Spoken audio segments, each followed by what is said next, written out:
attention à Manchester United. Manchester United vient d'enchaîner une 4ème victoire consécutive en Première Ligue en battant dans cette période Manchester City, Arsenal et hier Tottenham.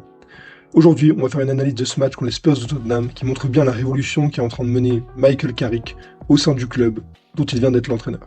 Le premier point sur lequel on va s'attarder, c'est l'organisation offensive et on va voir que United a une animation très libre. En phase offensive, ce qui saute aux yeux, c'est la liberté laissée aux joueurs, notamment à Bruno Fernandes, qui est beaucoup plus dans le cœur du jeu que lorsqu'il jouait sous Amorim. Donc Bruno Fernandes, il ne reste jamais fixé dans une seule position, là on peut le voir dans le cœur du jeu, notamment sur une des toutes premières actions du match. Il se déplace entre le poste de numéro 10 et la pointe de l'attaque, comme sur cette action où il est décalé par Amad Diallo et il était en poste de numéro 9, donc c'est une frappe qui finira pas être cadrée, mais c'est une très grosse occasion. Et même parfois il se décentre à droite pour orienter le jeu grâce à son énorme qualité de passe, qui lui permet également de contrôler le tempo. Donc ces mouvements, ils sont extrêmement perturbants pour la défense adverse, parce que comme je viens de dire, il se déplace entre plusieurs aspects du dernier tiers offensif, et en plus sa qualité de passe, elle est tellement respectée qu'il peut contrôler la vitesse, le tempo du jeu, parce qu'il est très difficile à presser sans prendre de risque sur cette action. Les défenseurs savent pas s'il faut monter sur lui, ou alors s'il faut caler le bloc bas pour empêcher le centre. Bruno Fernandes arrivera finalement à trouver un centre sur Luke Shaw, qui entraînera un but hors jeu d'Amad Diallo, mais ça reste quand même une très grosse occasion créée de sa part. Grâce à ça, Cunha aussi peut occuper plusieurs rôles, donc il peut être soit dans le demi-espace droit, soit dans le demi-espace gauche, mais même dans le rôle de numéro 10, comme on peut le voir ici en projection. Quand Fernandes décroche ou reste aux avant-postes, il est dans le rôle de numéro 10, ici donc ça entraîne une frappe.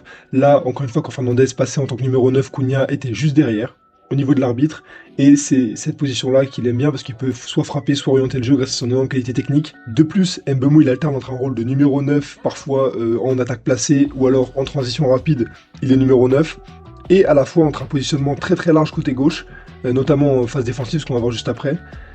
Diallo, quant à lui, il reste quasiment tout le temps collé à la ligne droite, comme on peut le voir ici sur cette action au centre, ce qui donne de la largeur et ce qui empêche Tottenham de resserrer le bloc.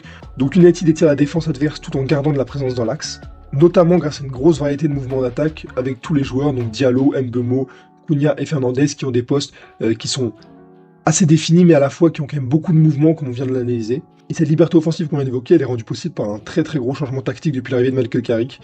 Et ce changement, c'est la deuxième chose que je voulais voir dans cette vidéo, c'est le retour de Mainoo dans l'entrejeu en tant que titulaire. Donc son retour, il change énormément de choses. Déjà, ça permet à Fernandes de rester plus haut sur le terrain et d'être beaucoup plus présent dans le dernier tiers, comme on vient de le voir juste avant, au lieu de jouer presque comme un 6 ou 8 dans le système d'Amorim qui doit remonter tous les ballons, et ce qui limitait son impact dans le cœur du jeu et dans le dernier tiers, ou là où il est finalement meilleur. Mainoo en plus il est très complémentaire avec Casemiro dans un double pivot où les rôles sont quand même assez clairs, donc lui il se projette vers l'avant et contrôle le jeu vraiment dans le centre du terrain, pendant que Casemiro se charge d'attirer la défense en s'écartant de Mainoo, en passant derrière le milieu adverse pour casser ou perturber la deuxième ligne défensive, justement comme on peut le voir sur cette passe de Mainoo qui amène Casemiro à se retrouver assez seul, qui entraîne d'ailleurs une très belle frappe. On a donc un milieu qui est plus équilibré et surtout qui est plus contrôlant, et du coup ça se ressent dans la gestion du tempo. Mainoo, par exemple, ici dans cette situation, il est mis en difficulté un peu, il est entre 4 joueurs, il arrive à très bien se retourner, à très bien remettre le jeu grâce à sa grande qualité technique qu'on connaît, il arrive à trouver une belle passe vers Amad Diallo. Tout ça, ça entraîne une action qui revient vers lui avec un très bon décalage sur Diogo Dalot qui centre, et ce qui entraîne le deuxième but de Bruno Fernandes. Mais non seulement United a une très bonne organisation offensive et a créé des changements tactiques offensifs intéressants, mais ils ont surtout une nouvelle organisation défensive qui est très efficace. Donc sans ballon, United défend dans un 4-2-4, avec Cunha et Fernandes en première ligne, Mbeumo et Diallo vraiment sur les côtés, et Mainoo et Casemiro en double pivot. Et là il y a un paradoxe intéressant, c'est qu'United ont moins de défenseurs dans la structure globale que par rapport au système à 3 centres d'Amorim, mais l'équipe apparaît pour autant plus solide. Pourquoi ? C'est parce que les latéraux, au profil parfois inadapté pour attaquer très haut, restent plus bas, parce que par exemple dans le système d'Amorim, il y avait 3 centraux, souvent De Ligt, Maguire, Even, Yoro, etc. Bref, et ils mettaient en piston Diogo Dalot et Luke Shaw, donc qui étaient un peu trop hauts pour leur qualité technique selon moi, ce qui fait que ça crée en fait une instabilité dans le repli défensif, et ça crée parfois des incompréhensions entre les centraux et les latéraux pistons. Et surtout, ce qui est intéressant aussi, c'est que le milieu, il apporte beaucoup plus de contrôle que dans le 3-4-2-1 utilisé auparavant par Ruben Amorim, comme on va le voir avec Mainoo et Casemiro, qui sont un milieu très complémentaire, plutôt que de faire jouer Fernandes dans le cœur du jeu, qui est clairement pas sa position préférentielle. Donc le milieu est moins mis en difficulté par une domination subie au cœur du jeu, parce qu'ils ont globalement plus de contrôle en fait.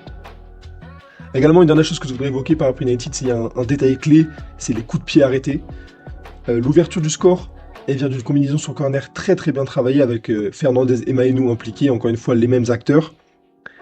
Donc comme on peut le voir ici, donc Mainoo qui se décroche long de la ligne pour Fernandes, il la remet en retrait avec une très belle passe en une touche pour Mbeumo, et Mbeumo qui a plus qu'à finir avec une finition parfaite, hein, pas forcément très puissante, mais une frappe qui va petit filet opposé.